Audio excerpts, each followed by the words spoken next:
We're seeing faster boot times. We're seeing an improved battery life. We're seeing better responsiveness. We're seeing improved connectivity and enhanced security features as well. Hello, and welcome to Inside IT from the technology experts at Intel's own IT department. In this podcast, deploying Windows 8 in the enterprise. Big changes are coming to the Intel workplace this year. In our last podcast, we talked about the company's Ultrabook rollout that's taking place in 2013, expected to bring thousands of new devices to work. Also this year, Intel IT has another new offering that, combined with new compute devices, promises to change the way people work.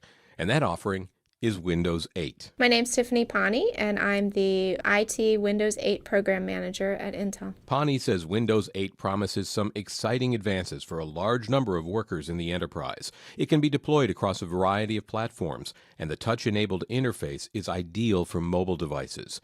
Pawnee says the evaluation process started in 2012 by offering the new operating system to about 400 people throughout Intel across all devices. We use that period of time to get an early release of the operating system to evaluate with a small group of people within our organization to make sure that the operating system is going to work with our platforms. She says that preview showed Intel IT that Windows 8 offers a lot of improvements. We're seeing faster boot times.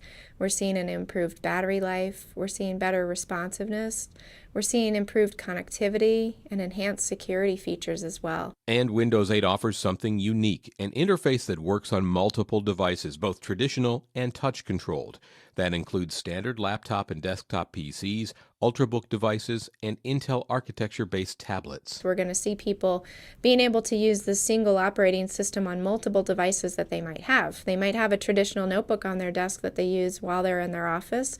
They might then pick up their tablet and go off to a meeting or a conference. It's the combination of Windows 8 with new devices that offers a great boon to workers whose job has them mobile all day long. Now they'll be able to walk around with a tablet, in their arm and just use their finger to touch the tablet and do their work on. The Windows 8 rollout at Intel has been divided into 4 stages. Pawnee says Stage 1 began last year, offering Windows 8 as an option for participants in the company's Bring Your Own Device program, people who choose to use their own device rather than the one offered by Intel. These folks are willing to accept a high degree of risk. Application readiness testing hasn't finished yet, so they may encounter applications that aren't working correctly in IE10 or Windows 8 yet, and they would be reporting back to us on any issues they found. Concurrent with Stage 1 of the Windows 8 rollout, Intel IT is conducting a proof of concept with Intel architecture-based tablet computers. So this proof of concept will allow us to test out 2 service offerings, a basic service offering where you can get email, calendar, and contacts on the device,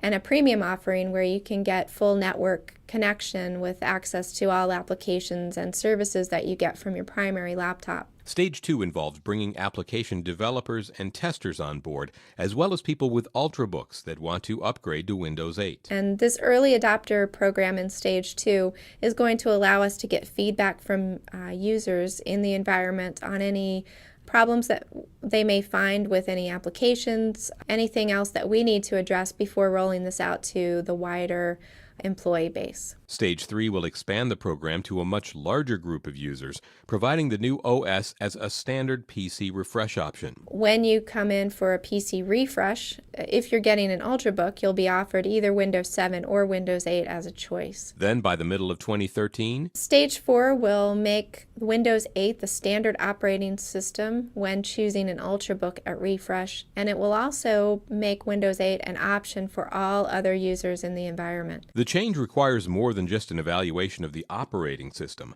Planning to deploy Windows 8 also requires Intel to test applications at the outset of the rollout to make sure they'll work with Windows 8 and Internet Explorer 10. We classify them as Tier 1, 2, 3, and 4 based on how many users are using them and how mission critical they are for our business. But we'll be focusing our efforts on having the application owners and developers test their applications using either a loaner system or updating their existing system or using a virtual machine to test their application within the Windows 8 and IE 10 environment. Pani says this will lead to more applications used extensively at Intel being modified to work in the touch environment.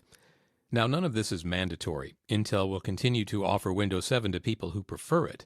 Pani says it simply gives Intel employees more options. We believe in giving choice to our employees. We don't believe that there is a one-size-fits-all for everyone. Pani also says the work Intel IT did for the company's Windows 7 deployment, completed in December 2011, was a great help when it came time to deploy Windows 8. We have a better understanding of how many applications are in the environment, how many loaner and virtual machines we need in order to facilitate the application readiness testing. We have a lot of processes that were used within our operations organization to get us ready to deploy and to facilitate the execution of the deployment. And Pani says she's personally excited about the better user experience, better security, and better performance Windows 8 will bring to the workplace. We really believe that touch and other new device interfaces are going to redefine the PC experience. And in our evaluation, we found that Windows 8 is a must-have for a touch device. That does it for this edition of Inside IT. If you'd like more details about Windows 8 at Intel, there's a white paper, Deploying Microsoft Windows 8 in the Enterprise. You can find it at www.intel.com/IT. While you're there, you can sign up for the Intel IT Center for regular updates on IT topics, third-party research, IT-focused events, and more. For Inside IT, I'm Paul Landcore.